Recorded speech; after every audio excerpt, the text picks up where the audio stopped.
Spirit Works Cinema, where we watch all the movies. Today, we're going to talk about a movie we streamed, Don John.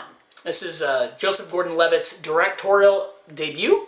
He also wrote the film and stars in it along with Scarlett Johansson and Julianne Moore. So, the trailers for this movie, it comes off like it's a guy addicted to internet porn and hilarity ensues. Not really the movie, it's a drama. And there are funny parts, but they're funny in their situation. So, Joseph Gordon-Levitt plays a character kind of like an everyday guy. As he said, he loves a few things in his life.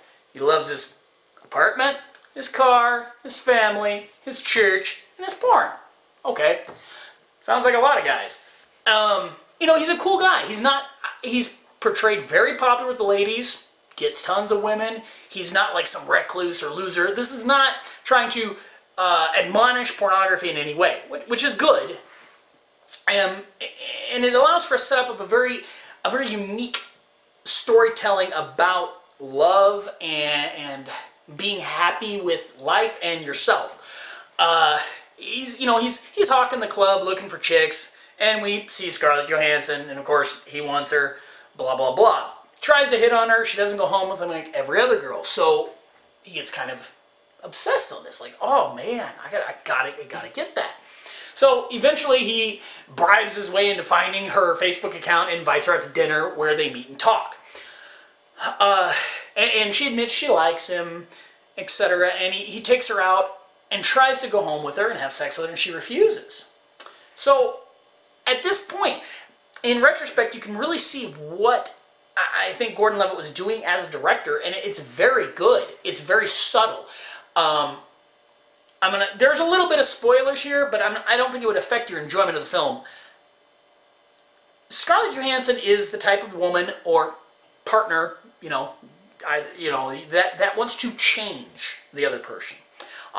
If you've ever been involved with a relationship with someone, I'm sure at some point in your life, you've been with someone who isn't necessarily attached or in love with you, but the idea of what they want, whether it be a husband, a boyfriend, girlfriend, whatever, and they're trying to mold you into that. And this is what she is, and it's subtly introduced in various steps throughout the story, and it's very well done. So when Gordon-Levitt finally realizes what's happening to him, the viewer gets it at the same time. It's like, hey, yeah, you tricked me.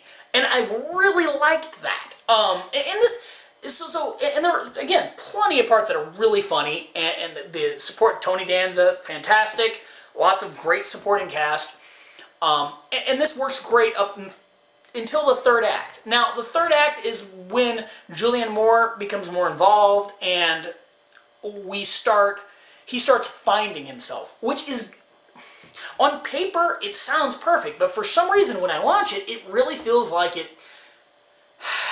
blew its load a little too early, because it really feels like the whole third act is more of an epilogue, because the end of the third act, I'm like, okay. It's very realistic, very believable, and after everything happens, there's a final conclusion with Scarlett Johansson's character, which, while I felt it was very weak cinematically, dead on realistic. I totally believe that would have been the conversation that happened. But it felt a little weak cinematically. Again, it's his first film, and so I'm quite impressed.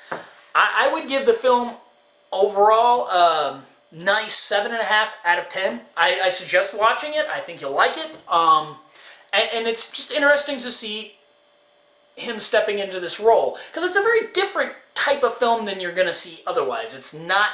Usually this type of film would be more of a romantic comedy, and it's not. It's a very good drama, so check it out, and we'll see you here next time in Movie Mayhem.